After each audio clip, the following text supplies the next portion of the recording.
महाराज की जय। सतगुरु भगवान की जय। शांतम शाश्वतम प्रमेयमनदम निर्वाण शांति प्रदम ब्रह्मा शंभु फणीन्द्र सेव्यम निशम वेदांत वेदम विभुम रामाख्यम जगदीश्वरम सुरगुरु माया मनुष्यम हरि वंदेहम करुणाकरम रघुवरम भूपाल सुडामणि नान्या स्पृहा रघुपतिर्हृदये स्मदीये सत्यं वदामि सुभवान् अखिलान्तरात्मा भक्ति प्रियंस रघुपुंगव निर्भरामे कामादिदोषरहितं कुर्मानसंच अतुलित बलधामं हेमशैलाभदेहं धनुजवन कृशानु ग्रानिनाम ग्रगण्यं सकल गुण निधानं वानराणां देशं रघुपति प्रिय भक्तं वातजातं नमामि। बंधौ गुरुपद कंज कृपा सिंधु नर रूप हरि महामोह तम पुंज जासु बसन रवि करण कर।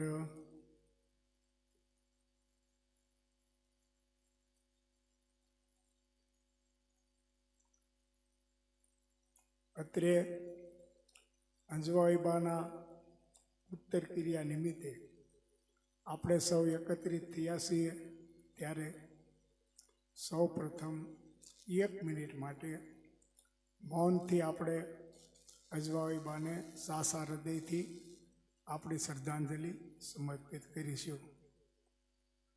1 મિનિટ માટે મૌન।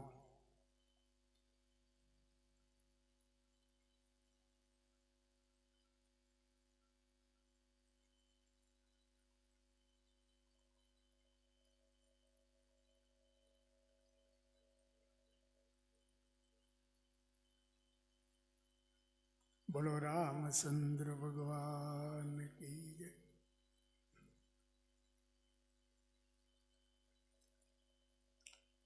સરસ મજાના સંતવાણીનો કાર્યક્રમ દાદાએ ખૂબ સરસ વાણીમાં કીધું, દિલ દરિયામાં ડૂબકી મારી મોતી લીજો મોતી। ઓલા દરિયામાં ડૂબકી મારીએ તો ઓલા મોતી મળે, સ્ફટિક મળે, ઓલા કોઈ પણ પ્રકારના આપણને મોતી મળે, ચોક્કસ મળે। પણ દાદાએ વાણીમાં કીધું કે ભાઈ દિલ દરિયામાં ડૂબકી મારી મોતી લીજો મોતી। આ દિલ રૂપી દરિયામાં ડૂબકી મારવાની છે તો કયા મોતી મળે? ઓલા દરિયામાં ડૂબકી મારીએ તો મોતી મળે, પણ દિલના દરિયામાં ડૂબકી મારીએ તો જે મોતી મળે એ મોતી રામ નામનું મોતી મળે, પ્રભુ સમરણનું મોતી મળે, અને એ મોતી એવું છે કે તમને અજરા અમર બનાવી દે। સંતો અજરા અમર બન્યા છે, વર્ષો પછી સંતોના નામો રહ્યા છે। આવા મોતી જે ગોતી લીધા એ સંતો અમર થઈ ગયા। તો એ દિલ દરિયામાં ડૂબકી મારવાની વાત કરી છે। બહુ સરસ ગૂઢ વાણીમાં રહસ્ય ખોલવા બેસીએ તો સવાર પડે એવા રહસ્ય ભર્યા ભજન દાદા બોલ્યા। અને એના પહેલાં ભાઈ પણ બહુ સરસ મા જાનકીજીનું ભજન બોલ્યા, બીજી વાર વનવાસનો। સંતવાણીનો આનંદ અદ્ભુત છે। અને અમારા વૈશ્રામભાઈ તો સંતવાણીના પ્યાસી છે, અમારા પાડોશી છે, વર્ષોથી જાણવી, ખૂબ જ સંતવાણીના પ્યાસી। અને અહીંયા બધા જ સંતવાણીના પ્યાસીઓ એકત્રિત થયા છે। તો આમાં તો વિશેષ કાંઈ સત્સંગ ન કરાય, સંતવાણી જ સંભવાય। આવા દાદાના આવા મીઠા મધુરા ભજનો સંભવાય। પણ હવે વાત જ કરીએ તો 1-2 વાત કરીએ પછી આપણે પછી સંતવાણીનો દોર ચાલુ કરવાનો છે। જાનકીજી માતાના બીજા વનવાસ વિશેની જે ભજન આવ્યું એને થોડુંક આપણે ફોડ પાડીએ કે આપણને એમ થાય કે ભગવાન રામે સીતાજીને બીજી વાર વનવાસ શું કામ આપ્યો? પણ એ વનવાસ આપેલો નહોતો, એ પૂર્વ યોજિત પ્રેરિત કાર્યક્રમ હતો. આખો પૂર્વ કાર્યક્રમ બની ગયો હતો. જેવી રીતે માં કૈકેયીએ ભગવાન રામને વનવાસ આપ્યો, તો માં કૈકેયીને આપણે દોષિત ગણીએ, પણ હકીકતમાં જો માં કૈકેયી દોષિત હોત તો એ ભરત જેવા સંતને જન્મ આપી શકે ખરી? ભરત જેવા સંત જેના કુખેથી થાય કે વિશ્વમાં એવો કોઈ સંત થયો નથી અને હવે થવાનો પણ નથી. આવા મહાન રામ પ્રેમી સંતને જે જન્મ આપે માં કૈકેયી, તો એ શું દોષિત હોઈ શકે? આ તો આપણી બધી ઉપરની વિચારધારા છે. એ પણ પૂર્વ આયોજિત એક યોજના જ હતી. ભગવાન રામ જ્યારે નાનપણમાં રમવા જતા હોય છે ત્યારે જમવા આવતા નથી. એ વખતે માં કૌશલ્યા બોલાવા જાય છે. આપણે ટૂંકમાં કહી દઈએ તો ભગવાન આવતા નથી એટલે કૈકેયીને મોકલે છે કૌશલ્યા કે કૈકેયી તું જા, હું તો થાકી ગઈ, રામ આવતા નથી. એટલે કૈકેયીમાં દોડવા ગયા રામની પાછળ. એટલે રામ ભગવાન બહુ દૂર જતા રહ્યા. કૈકેયીમાં પાછળ ગયા, બહુ આઘા લઈ ગયા, બહુ. પછી ત્યાં કોઈ માનવ વસ્તી નહોતી, એવી જગ્યાએ ભગવાન જતા રહ્યા. અને માં કૈકેયીમાં એ જઈને પકડી લીધા. એટલે પકડી લીધા, પાછા સટકી ગયા, હાથમાં આવતા નથી. માં વિનંતી કરે છે કે બેટા જમવાનો સમય થઈ ગયો છે, જમવાય. કે માં એક શરતે આવું, વસન આપ કે રામ બોલ, તારા માટે તો હું પ્રાણ પાથરી દઉં. માં તો એટલો પ્રેમ કરતા ને, રામને બહુ પ્રેમ કરતા. કૌશલ્યામાં કરતા અધિક પ્રેમ કૈકેયીમાં કરતા. તો કે માં એક વસન આપ કે પ્રાણ આપી દઉં બેટા, એથી વિશેષ નહીં, પ્રાણની જરૂર નથી. પ્રાણ કરતાં વિશેષ માગવું હશે. પ્રાણ તો બધા આપી દે અત્યારે, કે હું તારા માટે પ્રાણ આપી દઉં. પણ પ્રાણ આપવા સહેલા છે, પણ પ્રાણ કરતાં પણ આપવું ઘણી વસ્તુ એવી કઠિન હોય છે કે પ્રાણ આપવા સહેલા છે, પણ વસન આપીને પછી એને પાવવું ને એ અઘરું છે. જેવી રીતે દશરથજીએ વસન આપીને પોતાનો પ્રાણ આપી દીધો, પણ વસન છોડ્યા નહીં. એવી રીતે માં કૈકેયીને બાંધે છે ભગવાન. તો કૈકેયીમાં કે બેટા માગી લે. તો કે માં હું મોટો થઈશ, મારા લગ્ન થશે, અને જ્યારે મારા રાજ્યાભિષેકની તૈયારી થશે ત્યારે તારે બદનામી થોડીક લેવી પડશે. એ કે કેમ બેટા? એ કે મારા રાજ્યાભિષેક વખતે મારે રાજ્ય ગાદી નથી મેળવવાની. એ કે તો કે વનમાં જઈ અને મારે ઋષિમુનિના કાર્ય કરવા છે, ઋષિમુનિના અધૂરા રહેલા યજ્ઞ પૂરા કરવા છે, અને એના માટે તો મારો અવતાર થયો છે. જો હું રાજગાદીએ બેસી જાઉં તો મારો અવતાર કાર્ય પૂરું ન થાય. માટે માં એ વખતે તારે મારા માટે વનવાસ માગવાનો છે. માં કૈકેયીમાં તરત ત્યાં મૂર્છિત થઈને પડી જાય છે.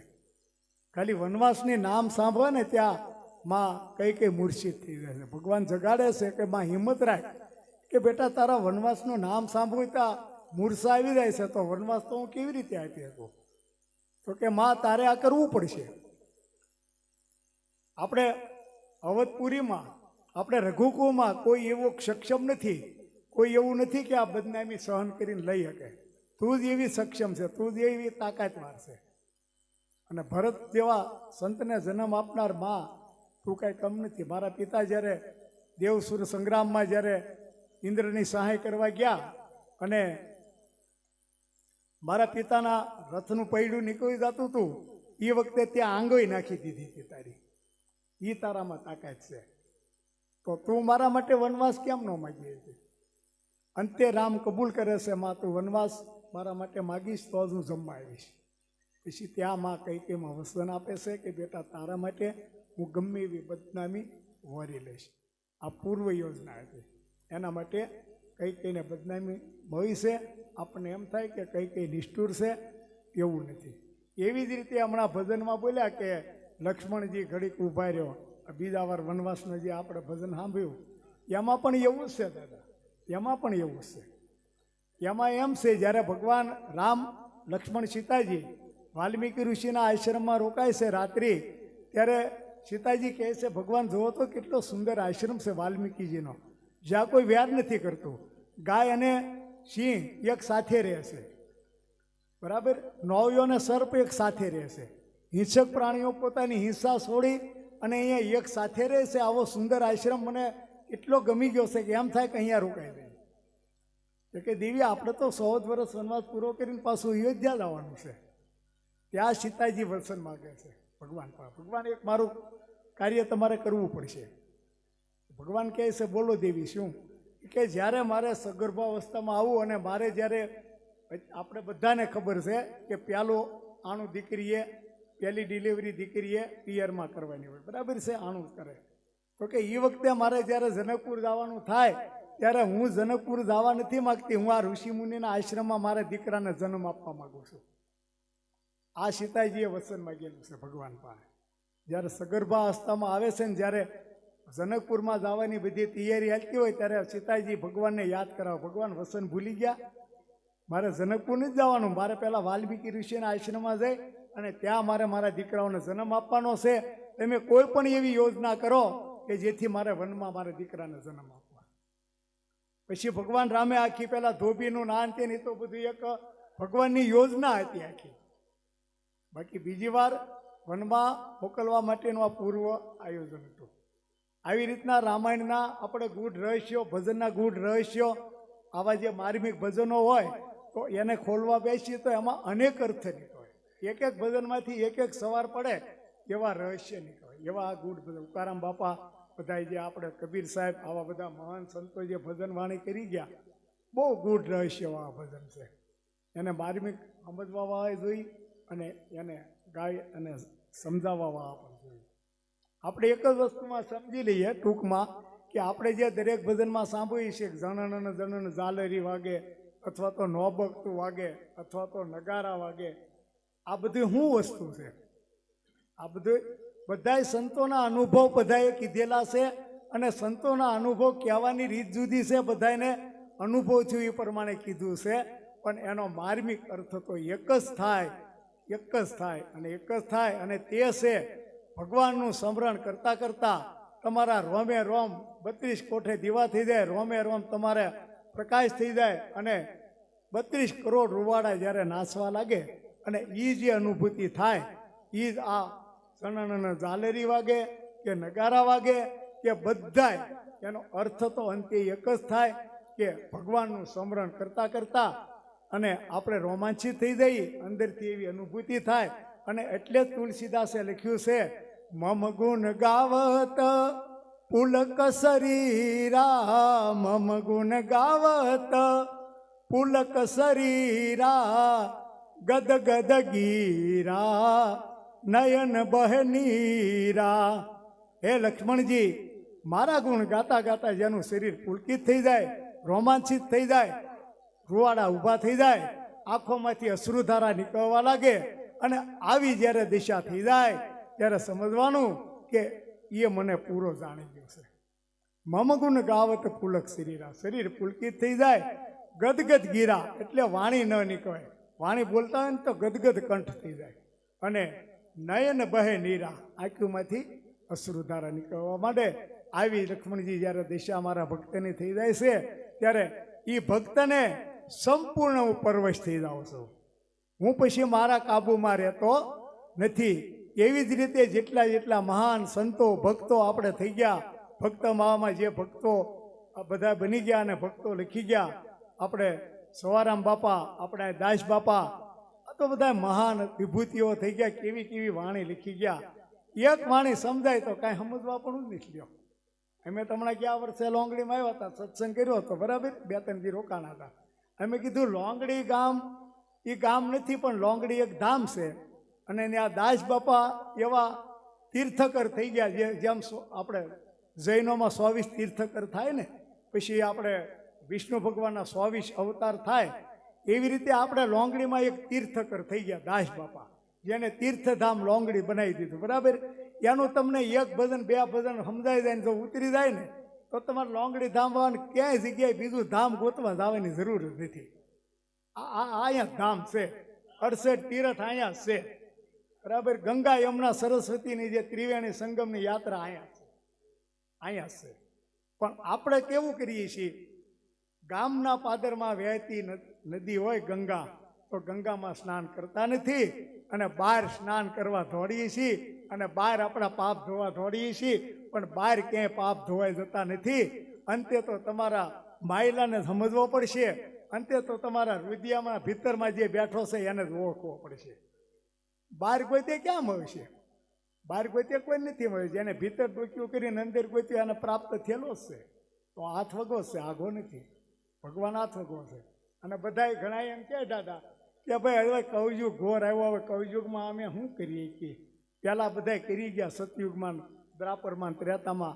હવે તો ઘોર કવયુગ આવ્યો, બરાબર. હવે તો શું કરીએ કે તો તુલસીદાસે એનો જવાબ આપ્યો છે રામાયણમાં. કલિયુગ કેવલ નામ આધારા, સુમરી સુમરી નર તરો ભવ પારા. હમણાં નામ મહિમાનું જ ભજન બાપાએ ગાયું ને. નામનો જ મહિમા છે. ગમે એ ભજનનું નામાસરણ નામ ઉપરથી જ આવશે. એના નામાસરણમાં તમે જુઓ તો નામનો જ મહિમા બધાય સંતોએ કીધો છે. જેને નામનું સ્મરણ કરી લીધું, નામને જાણી લીધું, એને પછી ક્યાં કાંઈ કે ગોતવું પડે એમ છે.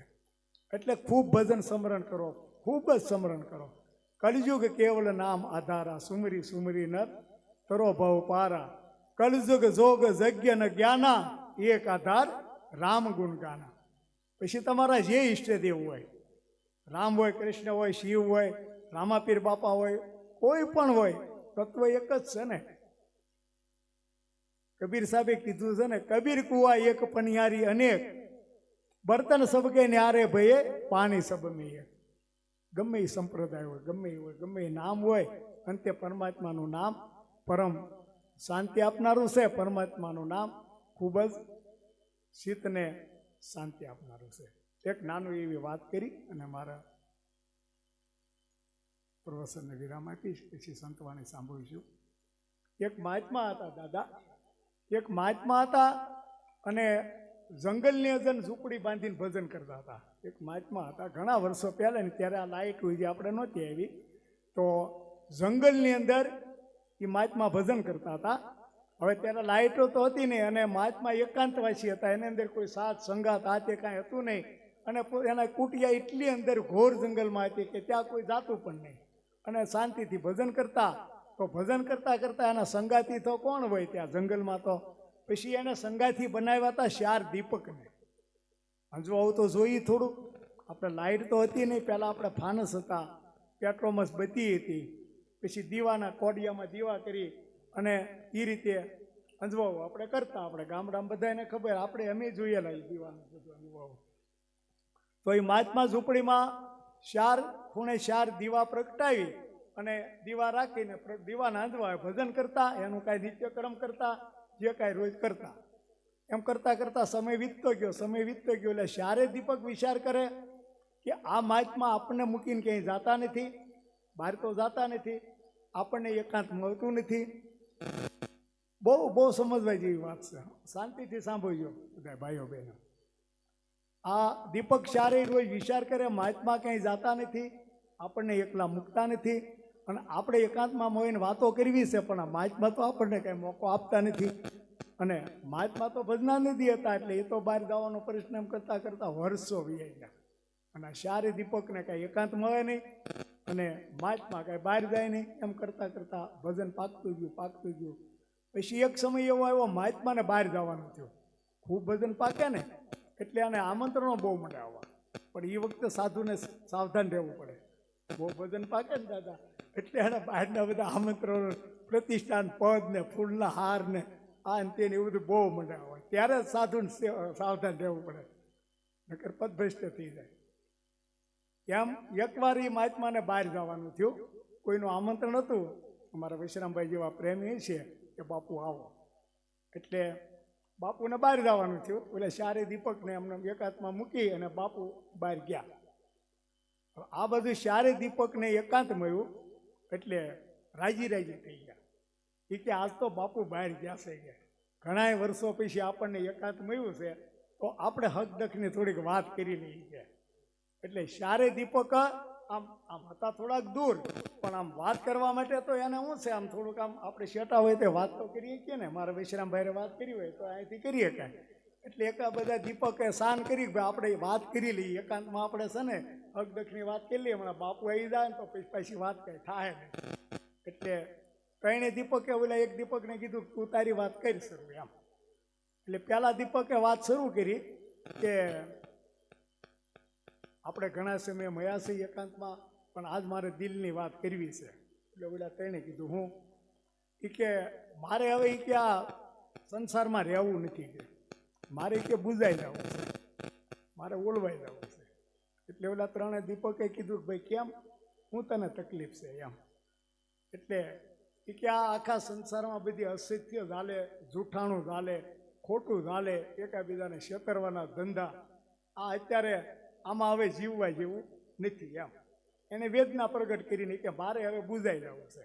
ઓલા એમ વાતો કરતા હતા, ઓલા ત્રણે દીપક એમ વાતો કરતા કરતા એ પેલો દીપક હતો એ બુઝાઈ ગયો. વાત કરતા કરતા દાદા એને એને ગુજરી ગયો, સમજી લો ને, બુઝાઈ ગયો એટલે ગુજરી ગયો. એ પેલો દીપક ગુજરી ગયો. હવે એ દીપકનું નામ હતું સત્ય. સાંભળજો, એ દીપકનું નામ હતું સત્ય. સત્ય નામનો દીપક બુઝાઈ ગયો એ આશ્રમમાંથી. પછી 3 દીપક બાકી રહ્યા છે, માચમાં આવ્યા નથી, એકાંત છે. એટલે પછી બીજા દીપકે વાત કરી, ઓલા બે અકળાઈને કે ભાઈ તું તારી વાત કરી હવે. એ કે આપણો એક સાથીદાર તો જતો રહ્યો, કે સત્ય નામનો આપણો જે દીપક હતો એ જતો રહ્યો. એટલે બીજા દીપકે વાત કરી કે ભાઈ મારે હવે રહેવું નથી. એ કે ઓલા બે હતા એને કીધું તને શું વાંધો છે? એટલે એ કે આખી પૃથ્વીમાં સંસારમાં ઘરે ઘરે જ્યાં જ હોય ને ગામડે ગામડે બધે એ કે બધા એ કે ખોટો જ પ્રેમ કરે છે, કે દેખાવનો જ પ્રેમ કરે છે. પતિ પત્ની હોય, માતા પિતા હોય, પુત્ર પિતા હોય, કોઈ પણ હોય, ખોટો સ્વાર્થનો પ્રેમ છે, હાસો પ્રેમ નથી. જેવી રીતે ભગવાને કર્યો તો, સીતારામે કર્યો તો, રાધા કૃષ્ણે કર્યો તો, એવો આ પૃથ્વી ઉપર હાસો પ્રેમ રહ્યો નથી. હવે બધી જૂઠ ખોટો પ્રેમ હતો, એટલે મારે રહેવું નથી. વાત કરતા કરતા એ બીજો દીપક એ બુઝાઈ ગયો. હવે બીજા દીપકનું નામ હતું પ્રેમ.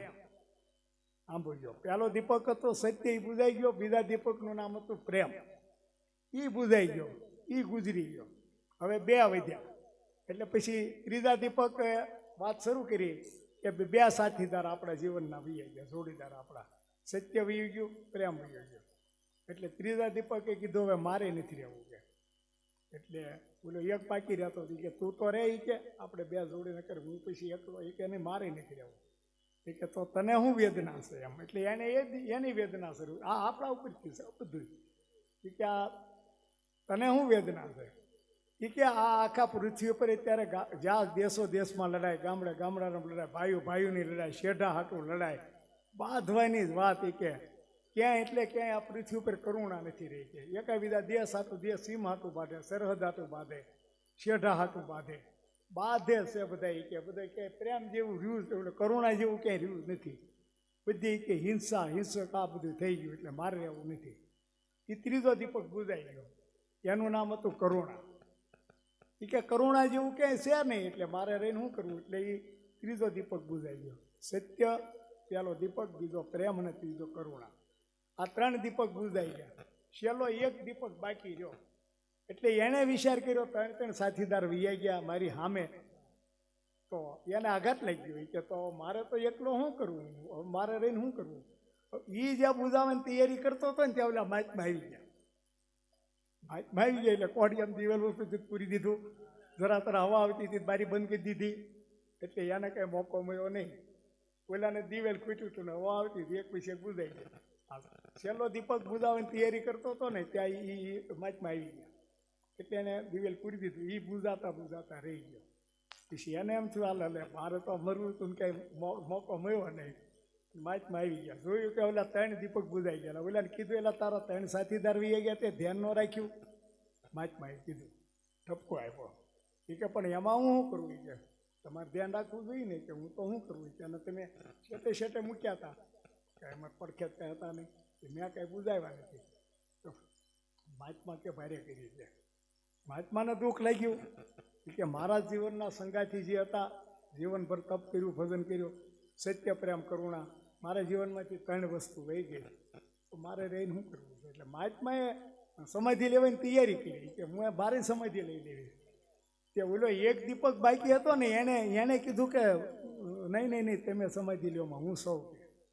ચોથો દીપક હતો ને એને મહાત્માને હિંમત આપી, તમારે સમાધિ નથી લેવી, હું સૌ. કે પણ તું સો, પણ આ 3 તો મારા જીવનમાંથી વહી ગયા. હવે જીવનમાંથી સત્ય વયું જાય, જીવનમાંથી પ્રેમ વયો જાય અને જીવનમાંથી કરુણા વહી જાય. તો પછી જીવવા જેવું કાંઈ રહે ખરું? હવે તો મારે મહાત્મા કે જીવીને શું કરવું છે કે ઓલો કે નહીં એમ નહીં, તમે રહ્યો એમ. અને હું સૌ ને કે હું સૌ તો એ વયું ગયેલું બધુંય પાછું આવશે. ચોથા દીપક હિંમત આપી, હું સૌ તો બધુંય વયું ગયેલું પાછું આવશે. સત્ય નામનો દીપક બુઝાઈ ગયો, એ પાછો જીવિત થશે. પ્રેમ વયો ગયો, એ આવશે. અને કરુણા વહી ગઈ, એ આવશે. પણ હું હઈશ તો આવશે. એટલે તમે સમાધિ લેવાનું રહેવાય દો. અને તમે એક કામ કરો કે હું એ કે ત્રણેય દીપક જે બુઝાઈ ગયા છે, સત્ય પ્રેમ કરુણા, એને મારી નજીક લાવો. એટલે જીવતો દીપક હતો ને, એ કે મારી નજીક લાવો એટલે હું એ ત્રણેયને પાછા જીવિત કરી દઉં. અને આપણને બધાને ખબર છે 50 કોડિયા જગતા હોય, બધા ઠરી જાય, પણ એક દીપક જો જગતો હોય તો એ પાછા એને બીજા નડાડો એટલે પાછા બધા થઈ જાય. કે મહાત્માને કીધું એટલે દીપકે કે તમે બધાને મારી નજીક લાવો એટલે હું પાછા જીવતા કરી દઉં. એટલે મહાત્માએ એ રીતે કર્યું. એટલે કોડિયા આગા ગાતા પડખે લાવ્યા, દિવેલ પૂર્યું, પડખે લાવ્યા એટલે પાછા અડાઈ જાય એટલે પાછા સજીવન થઈ જાય. ત્રણેય વૈયા ગયા પાછા આવી ગયા. હવે એ જાણવાનું છે એ દીપકનું નામ શું હતું? તમને ખ્યાલ છે કોઈને?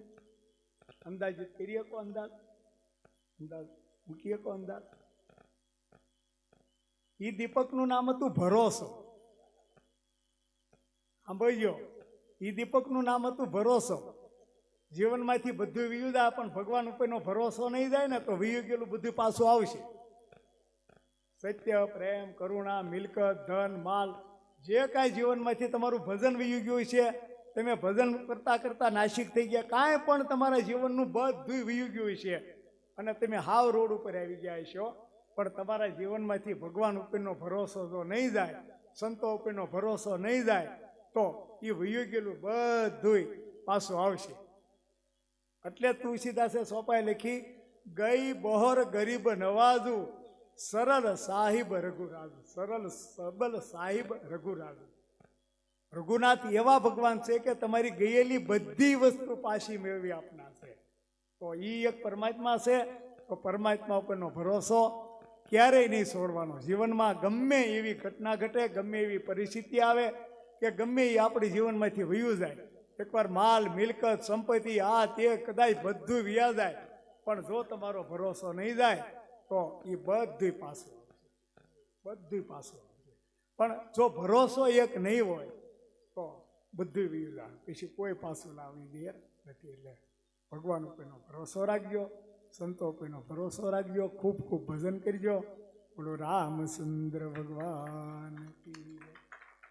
આવો સંતવાણી સાંભળવી બહુ આનંદ આવે છે.